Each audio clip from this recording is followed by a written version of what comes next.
Hello, my name is Mackenzie Williams, and for my IAR 222 final project, I will be giving a lesson on a lesser known architect named Samantha Josaphat. First, to start out with our table of contents to show you what we will be going over.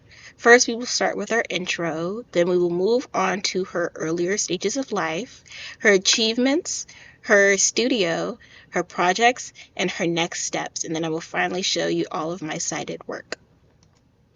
First, to start out, who is Samantha Josaphat? Well, this is Samantha Josaphat. She is a Brooklyn-based architect and designer. Um, she is a business owner, award winner, and a history maker. She has been featured in online journals such as Wall Street Journal, NBC, CBS, ABC, Hulu, Forbes, Architectural Digest, and Dwell. Now for her life. She was born in upstate New York and earned her architecture degree from Penn State University. After graduating Penn State, it took a lot of time for her to finally land her first job. She submitted over 150 applications. And she finally landed her first job at an engineering firm working on beachfront restoration project post Hurricane Sandy. After this job, she would later go on to work for multiple other companies until eventually deciding to create her own architecture firm. This here is one of her original jobs, one of her first jobs. Now, for her achievements. In 2017, she obtained her license and was therefore known as the 397th Black female architect in U.S. history. This is confirmed, and then she would later go on to open up her studio 397. In 2018, she then was the New York chapter's elective board president-elect, which she would then go on to become the president of said chapter and serve in 2020. But in 2019, she joined forces with her husband, Luis Medina, who is this man right here. She would join forces with him with her studio, and he would become a part of her business as well. In 2020, she received the Tribune Award from the Beverly Willis Architecture Foundation for her commitment to advancing women in the building profession. And in 2021, she became the award recipient for the Ana Hernandez and Luna Textile Visionary Award, recognizing her contributions made to women business owners in the design industry.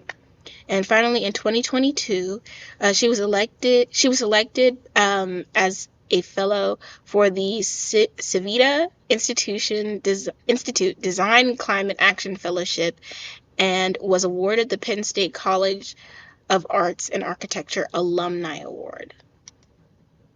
Now, her Studio 397. She named her studio in honor of becoming the 397th Black female architect in the U.S.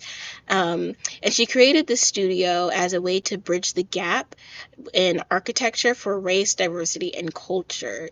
While she was working in some of her other architecture firms and engineering firms, she felt that there was a huge lack of diversity and a huge lack of talent being used and shown in architecture, and she felt that she was able to create this company to not only bridge this gap but to also help with the financial and mental health strain that a lot of these companies brought on.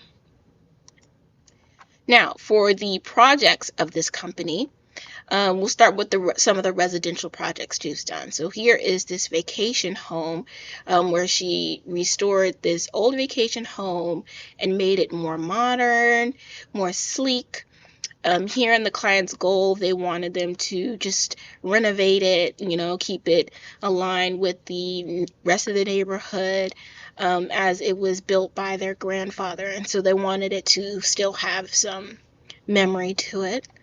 Here is the condo renovation that they did. They were asked to brighten up the space and to create more storage. As you can see here, there's more storage and that it is very bright. So they accomplished this very well. For more commercial projects, here we have a public market. They were asked to the goal was to redevelop this market for businesses, giving it more of a modern look, very bright, very inviting.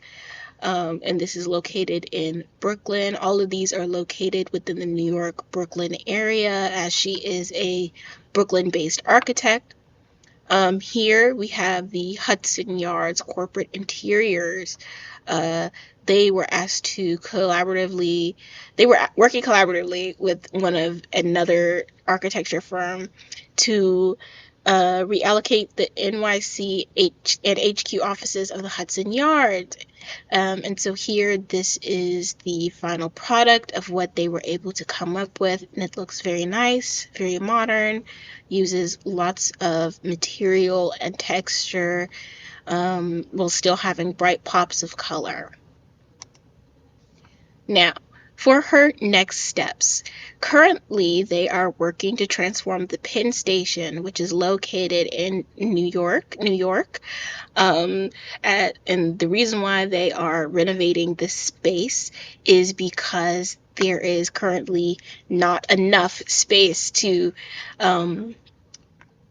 support the amount of people who now live in this area. It was a very old station, and it just did not have the infrastructure that, or does not have the infrastructure that it currently needs to support these people. And so here their goal, as I stated, is just to transform the space, to keep people within it and around it in a comfortable manner.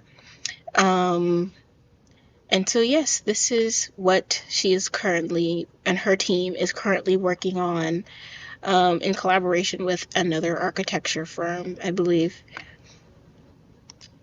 So finally, here are all of my citations. This is where I've gotten all of my information from. Feel free to do some of your own research. I highly suggest looking back into some more of Samantha Josaphat, in case you are interested in who she is as a person and more of her story and more of her work. She is truly an inspiration, and I think that she is a good definitive of what the future of architecture should and will look like.